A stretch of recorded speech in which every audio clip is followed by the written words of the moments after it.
Welcome to the Yankee and Canuck podcast, Best Picture Series, where we talk about all the Academy Award Best Pictures, past to present. And I'm your host, a Yankee. And I'm your host, a Canuck. And today we're going to be talking about The Great Ziegfeld. This is the 9th Academy Award-winning film from 36? Correct. Yeah, so, it's called The Great Ziegfeld. I would call this the mediocre Ziegfeld. What do you think? I'd call it the great waste of 3 hours. I concur, good sir. So basically this film's about this rich guy, this guy, he's like a carnie that's like doing all these little carnie stuff with the world's strongest man and whatever. He's like, I'm not making enough money and I should go with my competitor guy and get a loan from him so I can go on the Broadway show and start a show there. Then he does, makes a bunch of shows and everything's going on the up and up. And then the stock market crashed and then he loses everything and then he dies. That's it. That's the film. That's the film. So, it's basically about an entertainment producer, his ups and downs, success and failures, his bankruptcy, his relationships, his womanizing. That's really what the film is. Yeah, and it's based on a real guy too. It's based on this dude. What the hell is this man's name again? I know it's Ziegfeld. It is Ziegfeld. Florence. His name is Florence, and I think he went by Flo. That's correct, yeah. Florence Flo Ziegfeld Jr. You know, in real life, he died from some sort of a lung infection, some sort of a lung condition, but in the film, it's not clear what he died from. He's just all, like, emaciated and old and frail, and then he just dies. Yeah. I concentrate on the death a lot because that's pretty much the only thing I can remember from this film. I'm like, oh, he died. Great. I'm done. I'm done. This movie is over. The movie's over. As you could probably tell, ladies and gentlemen, this movie sucked. It was bad.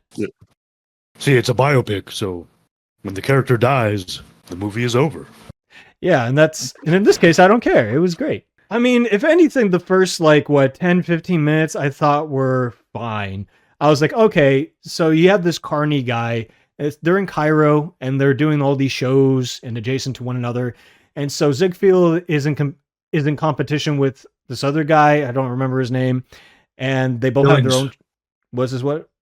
Mr. Billings. Mr. Billings. Okay, so he's in competition with this guy, and they have their own thing going on. And, and it eventually culminates to them taking their show on a different kind of a road. So I thought that whole thing was kind of interesting. I was like, oh, okay, so you have these two basically con artists that are taking advantage of different kinds of people, strong men, people that can juggle, people that can do all kinds of stuff, little people, whatever, and just exploitative people, and they're trying to get on top. So I'm like, okay, this general premise is interesting, but then it just goes to Nowheresville pretty quickly, because I think after that, then you follow this French singer woman. And there's a whole thing with her that is not interesting at all. Like, oh, Mo, what should I do? Should I go on the show? Should I go on the show? Should I sing? Should I not sing? And then they sing, and it's... I don't like the singing. I really don't. Yeah, I mean, that's pretty much it. It's basically going through what he has in mind for the next big thing, the next big show, and then along the way, his relationships, and that's what it is. I mean, the movie is excess. It's a big budget and they throw everything at it and it shows, but it's still lacking, And, funnily enough, when we go to the Academy Award side of things, this thing won Best Picture, obviously, and it won, I think, a Best Actress award. And it also won Best Editing, which is bizarre to me because how about you edit, 90 minutes out of the damn film? No, right? It's a 3-hour film. 3-hour movie, right? And it felt like 3.5 hours. Oh my god! Yeah. For me, it felt like 3.5 hours. It was because there's an overture. There's a 5-minute thing with just music in the beginning. Then there's intermission and a lot of singing, a lot of dancing. Listen, the singing and dancing, I'll give it this: it's a step up above Broadway melody. The actual presentation, the sets, the costume designs, the choreography, everything is great in terms of that. Yeah, on that standpoint, true. It's very good. Do I want to see it? No, I don't. I just don't care for it. Is the presentation good? Very much so. Very much so. Good, applauding. I applaud to the people that made that, come together. They did a great job. But other than that, it's just I don't watch these films for that. Maybe back in the day, yeah, people did. Because, if you can't go to Broadway, you go to a movie and you get to see that. Good for you. But I'm in the 21st century and I need more than that. And exactly, I didn't get it. I didn't get it at all. I mean, if we're touching on some of the complaints, I mean, there's just too many to name. But like you just said, the main primary one, it's too damn long. 3 hours is insane, and it felt too long. It's fairly boring throughout the film. There's a few parts that do grab your attention, and like you said, I think it is the sets, the production, those type of things. Okay, we see that flash there, but then goes back to being dull and boring, and it just doesn't have that energy or momentum throughout the film. It just has little pockets of it, and that's one of the biggest issues in the movie, among others that I could go into detail. Yeah, it's a glorified fluff piece, if anything. I mean, from what I read, the guy's widow sold the rights to the studio to make this film because the dude was bankrupt in real life, and she was by proxy. She was also bankrupt. She was like, "I got to make money somehow. I'll just sell the life rights to this studio." And guess what studio it was? MGM. They're the ones that made the film. They're the ones that won the Academy Award. Oh, what do you know? They also run the show. Woohoo! MGM winning everything once again. Oh my God, how do they do it? It's such a mystery how they do it. They do it so well. Yeah, it's honest, right? There's no shenanigans. No, of course not. How dare you, sir? How dare you put forth that allegation? It's all fair. It's all fair in this show. No, yeah. So yeah, another MGM production. And and as a matter of fact, even at the time, apparently, based on what I read, that this film was not a popular choice for Best Picture. They felt like the people that are in the voting part of the Academy, they were brainwashed into like going for this film because like, look at this is so gaudy and big and production value, woo, big sets and stuff. And we were like, okay, and also like the lady who won Best Actress, she had such a small part in the film overall that I was just like, why did you give the award to her? This doesn't make any sense. And it's not like what little time she had was extravagant. Like I don't remember anyone in this film.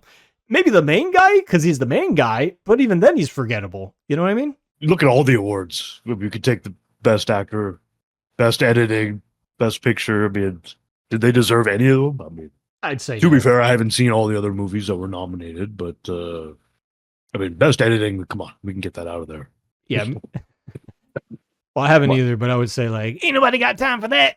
So and I took a gander at the other nominees, and honestly, you can't get any more generic than like what else was up for contention? Let's see here. Tale of Two Cities. Romeo and Juliet.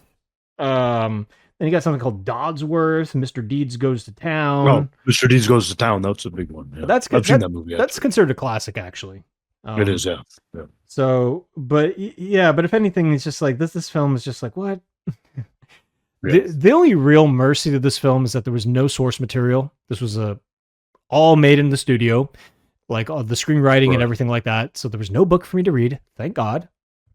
As if no one's forcing me to read at gunpoint, but I'm just like, you know what? I'm glad there was no supplementary material for me to dive into so I can give extra feedback and extra insight into Mr. Ziegfeld. I don't care about Mr. Ziegfeld. I don't care about his follies. I really don't care. That's another complaint I have in the film. The characters. No one's really likable. They're mostly forgettable. I don't even remember many of their names anymore, quite frankly. Yeah. There's not a whole lot of depth to any of them. I honestly, Mr. Billings was probably the most interesting in the sense that the rivalry that they show throughout the film, like you said in the beginning, when they were starting out, and even though he antagonizes and gives Ziegfeld a hard time, there's it's like a friendly rivalry, and because he definitely gives him time. He gave him money.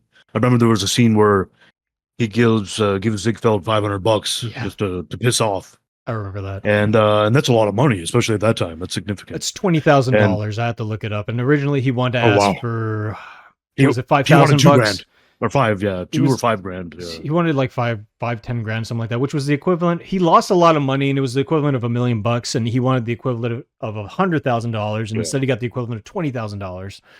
Exactly. So I mean, even though these guys are rivals, they did help each other out here and there. I think they could have developed more of that story into the rivalry, and I mean, you don't have to go all out like Christopher Nolan's The Prestige. I don't mean like that, but maybe a little bit at that angle. And because in this movie, of course, they also worked together and collaborated a few times, the Follies, and so they were rivals, and then they worked together, and then they were rivals again. And by the end of the movie, you kind of see that they're actually friends. They've known each other for decades, and that was actually a nice scene, I thought, at the end. All the trouble they gave each other, but there was actually a concern at the end, and I forgot, but his little buddy got bankrupt too, right? Because there was a scene. Billings was always more successful than him, but there was a scene, the stock market crash, right? The crash. So he lost everything at that point too. And then, so these guys are always just up and down, up and down. Ziegfeld especially. See, Billings wasn't bad with his money. He managed his money well, and Ziegfeld obviously spent all of his money. He was tipping, incredible amounts and lavish lifestyle and whatnot. So he didn't manage his money very well. So that was made abundantly clear in the very beginning. Of the film. He sucks with money. He just sucks with money. And they both got busted in the stock market. So it's just like, oh well, it is what it is. Yeah, because I remember because there was a scene in the very end too where he was just like, oh, he's going to promise to give you money, and then Ziegfeld's like, oh, he's just saying that to make me feel better. He has nothing. That's true. Yeah, that's at the very end. That's a great point because because Ziegfeld, that's also right before he died. So he's down, not doing well, and Billings, it's not like he's just bullshitting him. I think it's also to cheer him up and make him feel a little bit better because he's not doing well health wise too. So it's like, get back on your feet. I get some money. We're going to work on something again and we'll figure it out. Yeah. Of course, he sees through it and he's like, you ain't got no money either. And, and I'm at towards the end, so. Yeah, I'm giving up. I think, It's like they wanted to have their Rosebud moment. This is before Citizen Kane, by the way. So. If anything, it was just like they wanted to have that Rosebud kind of esque moment before Rosebud was a thing, and it wasn't quite there. And Citizen Kane did that better, I feel. But then again, when you get to a film like Citizen Kane, which did not win Best Picture, but it was in contention, and it was just like it had an overarching story, and it was solely about the story of that man, Charles Foster Kane, and it was about his ultimate downfall, where he came from, how he rose up, but then ultimately how he fell. And at the very end, what was important to him, his childhood. His childhood, exactly. Yeah, you always look back and look at these other times, and I mean, at the end, it's very much a relatable human quality because we all do that. We all look back at our lives. We all have that that tinge of nostalgia that we grasp towards, and we are all like, "Oh man, wasn't that great?"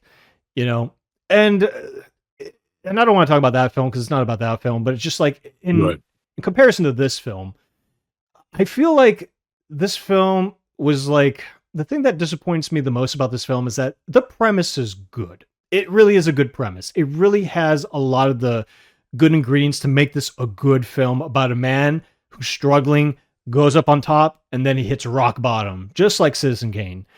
But the story elements were not there. Like they just chose to focus on the bravado instead of the human element, instead of the characters. And that was a huge missed opportunity because it's based on a real guy. Exactly. So you shouldn't have such a weak story. Yeah. So it was a cash in at the end of the day. And I get it. The widow needed some cash, but I'm like, why don't you make a little piece of history while you're at it? You're going to get paid anyway. It's just, but who knows? Maybe she didn't care. She just wanted her buck and to move on. But I don't know. I mean, just like if I had this opportunity, I'd be like, well, I'm going to make this the best possible story that there is. Sure, there could be a lot of embellishments. There could be a lot of bullshit. Who cares? It's about telling a great story at the end of the day. You know what I mean? You're making... That's exactly it, yeah. You're just making a legend out of this man, whatever the case may be. You're not making an historical, point-for-point factual take. Write a biography in that case. You're making a movie. You got to make it more extravagant and more interesting. Yeah, that's exactly... I totally agree with that.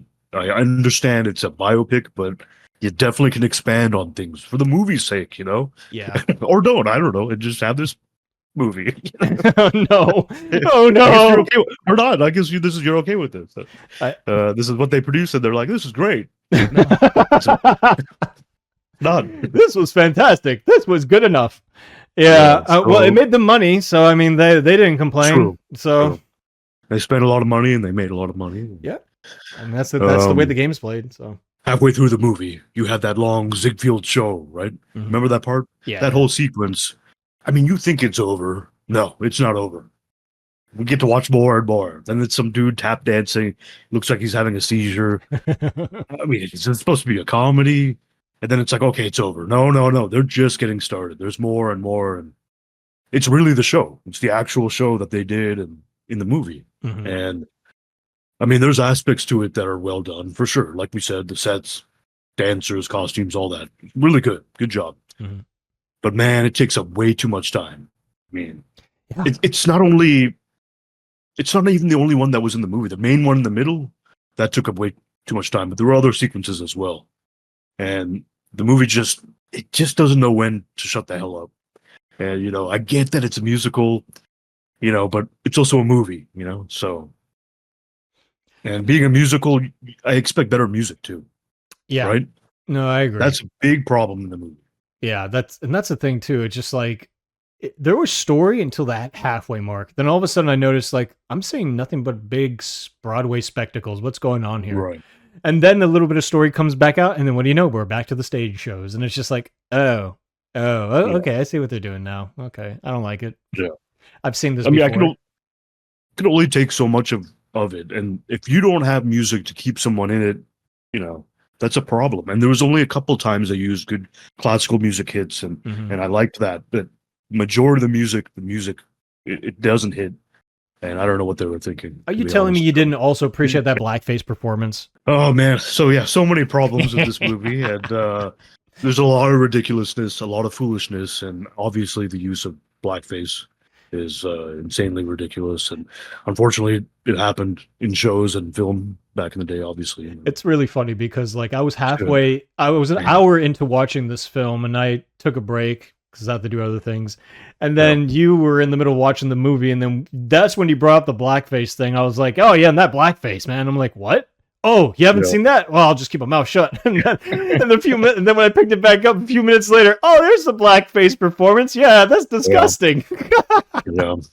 Oh mean, no. I can't believe it, man. It's just ridiculous, man. Yeah, it's Embarrassing. Like, what are you doing? And 100%. Yeah, it's just like it's unnecessary. And of course, we're saying this with 21st century eyes and ears. right. But even then, I mean, like it's yeah. Even so, it's just like, why? This is unnecessary. I Yeah. mean, this is like it does. Gross. It's Just gross, and it doesn't really. foolishness. And it's just presented. There's no story as to why it was there or how it Yeah. came about. It's just like, hey guys, and there's a little blackface. Ah, did you enjoy that? Ha ha! And it's just like, no, I didn't. That was unnecessary. That was Yep. superfluous. That was get that out of here. The movie's already So there's long enough. definitely a few things in this movie that it's definitely not a PC movie. And, No, oh hell no, definitely not. It's what it's definitely a 1936. Mac. Oh yeah, this movie was also done during the rise of fascism. Yeah. Haha, funnily enough. So yeah, there's so many problems with the movie, and we have so many complaints, and it's just man, I'll never watch this movie again. You could pay me to watch this movie again, man. yeah, I'm done, man. Like, would I say this is better than Broadway Melody? Yes, but that is a very, very weak endorsement. It's definitely a better movie than Broadway. There's no doubt about it. But Broadway's like an hour plus shorter. I would rather watch that movie again than this.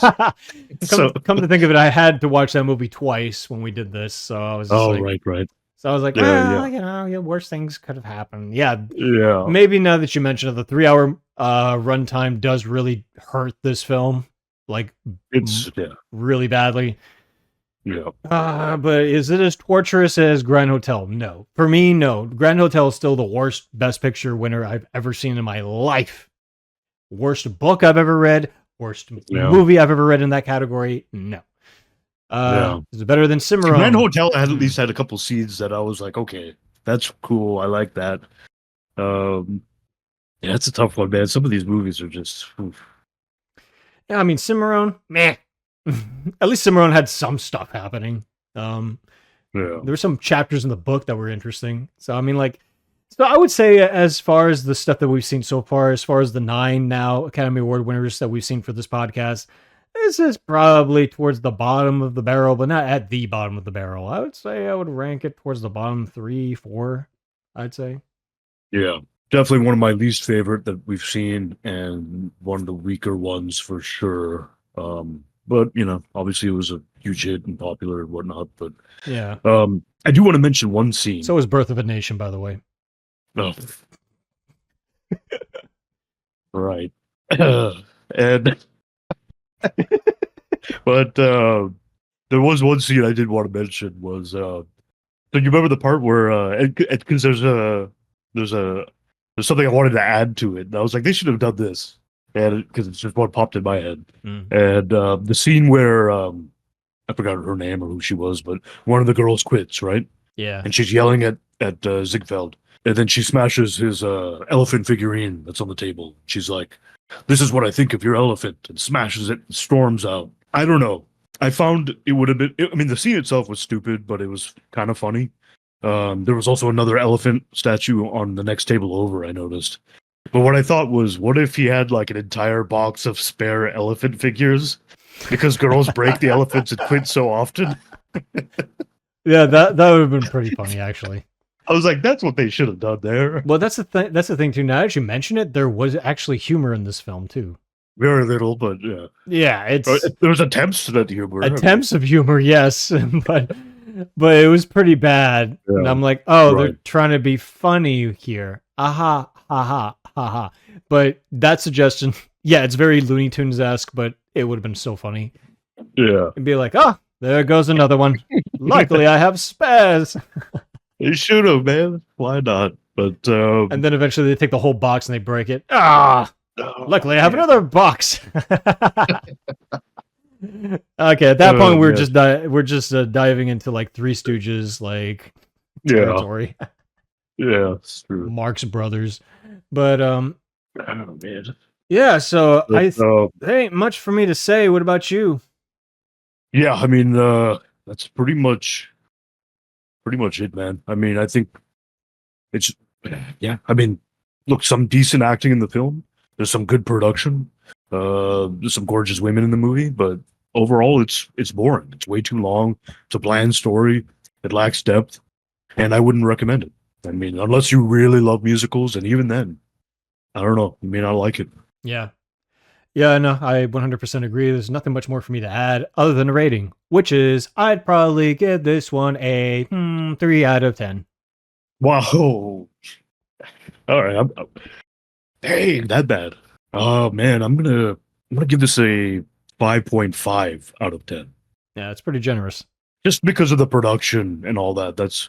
Otherwise I probably would have given it a 4.5 or a 5. But I think with that production and the acting was decent, not great, but I think that bumps it up to me for me to about a 5.5.